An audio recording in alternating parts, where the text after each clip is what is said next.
All right, Mr. Marcacci here. I'm going to be working on one of the mazas etudes for the Allstate 9 and 10 violin for 2024. If you want to look at my music, I have all the fingerings written in, as well as highlighted the important parts that judges will be looking for. First off, the first thing that they're going to be looking for is the shifting and articulation of this beginning part. It is forte and it has marcatos on almost everything, except for the ones that it has tenutos on, like in measure 2, the end of measure 2 has a tenuto mark. So I'll play this little first part for you.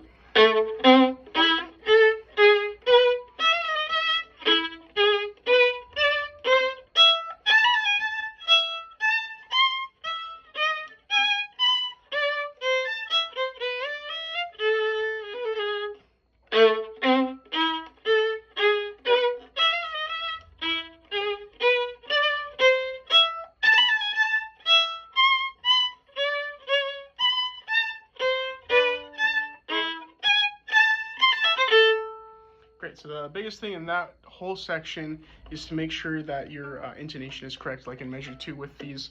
Third position, we got E to F to E to D sharp to E. Those are all a half step away from each other, very close together. In measure 4, our third and fourth finger are actually a whole step apart that time, but we have the accent and then tenuto. Okay. Of course, there's a million shifts during this whole section, so that is also something to be worried about. Looking at the fourth line, the third measure, we go into this next section. Again, looking for bowing, probably mostly in this one, as well as articulation. Got intonation on those chords. When you're playing that last chord with the open G, I would not recommend doing a lot of vibrato. If you're going to use a lot of vibrato on the top one, it's going to make the bottom one sound out of tune. You hear that? Sometimes a little bit of sympathetic vibrations can be nice, but if it's too much, it's too much.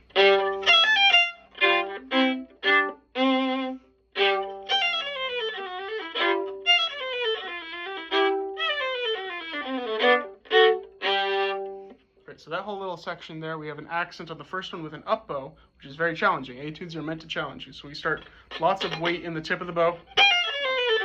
And then really big down bow, even though it's only an eighth note. We get back to the tip. Back to the tip. Okay. Next part is a little bit more of the same. The next line, we have the next bit, tenuto.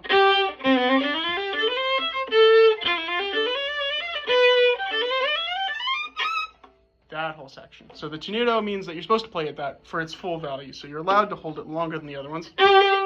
Then really big up bow. This is like the inverse of what we just did. I recommend using a fourth finger for that note. Extended 4, just so you don't have to string cross. Extended 4. And it asks you to use that extended 4 there. So it's not like I'm asking you to, because if it were me, I would shift. But the etude requests an extended 4 there. RF is re-forzando, so it's a gradual strengthening. Tenuto, dolce, sweetly.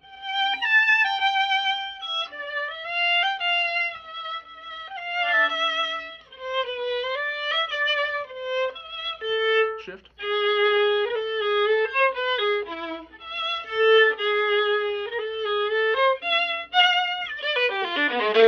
Back into the main section.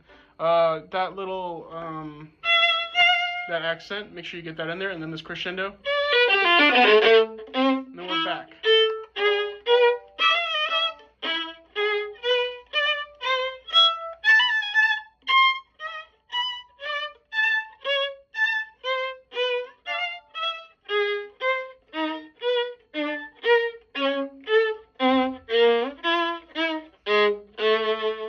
This little section here, they're definitely looking for your shifting, your ability to shift in time. So at the end of that line, where most of these things happen, we've got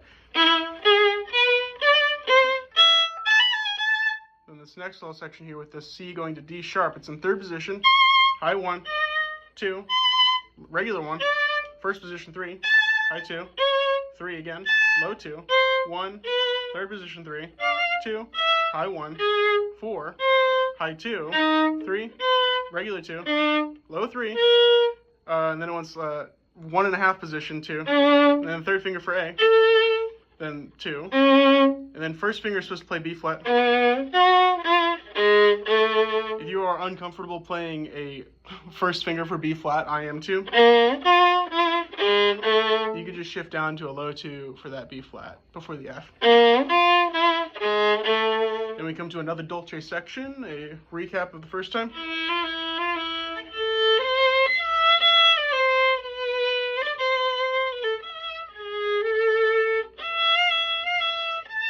Third position, then fourth. Shift up to this F. This is just an octave down from that. Second position. This little bit is tricky. It goes to third only for a couple notes. Third, fourth finger, 3. And then second and a half position for this 1 and high 2. Open A. So that looks like down, down, down. And on these last 3 notes, no vibrato. I mean, if you're doing vibrato, it might work, but again, don't overdo the vibrato if you do vibrato at all for those bits. Okay,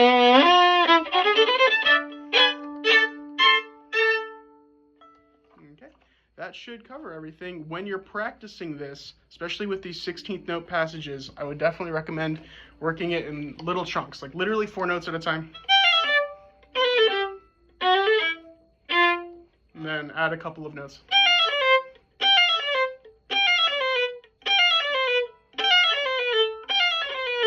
Like that. And then eventually you'll get the whole thing. Of course, you could also try it separate bows.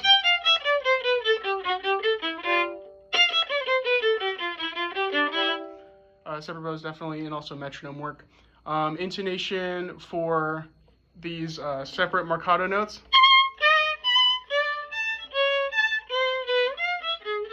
Get a tuner that can tell you what the note is, and very carefully don't play them. Don't start out marcato. Start out like, and only move on to the next note once the first note is deemed in tune. I use tonal energy. It'll give you a happy face if you're in tune. It's great. Yeah, just make sure, especially for all these marcato sections, that you're staying in the middle. It's a balance point of the bow.